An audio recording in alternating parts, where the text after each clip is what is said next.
There's an interesting thing that happens in the book of Matthew. Jesus and his disciples are walking through a village, and he's healing everybody. He's curing people of their blindness. He's letting people that can't walk. He's the people that can't speak. Demons, whatever you have, bring it to him. He's there to help you with that. And then he notices, just before it starts to get dark, he notices that he has a whole group of people around him.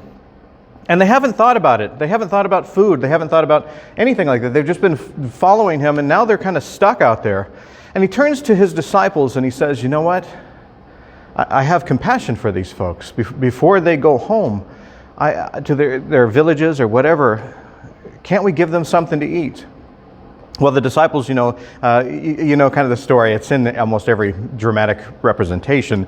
They give him a certain amount of bread, a certain amount of fish, and he, blesses it, gives thanks for it, and suddenly he's able to feed multitudes of people. Everybody there gets a sandwich, and it's just a wonderful, wonderful time. The funny thing is that this actually happens twice in the book of Matthew. Twice. I think that maybe the reason it's written there twice is because we need to understand it. It's almost like it's being underlined for us a second time. I think the thing that we're supposed to keep in mind is that when we see people out there that need us, we're supposed to help them.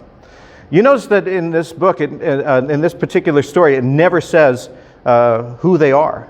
It doesn't say if they're Israelites. It doesn't say if they're Canaanites. Just before the story of this, he's talking to a Canaanite woman. It doesn't say anything about the origin, ethnicity, race, anything like that. It just says that he had compassion for them, and he fed them. And then he let them go about their lives and be themselves. They owed no debt to him. They didn't have to conform. They didn't have to change who they are. They were just hungry. And he fed them.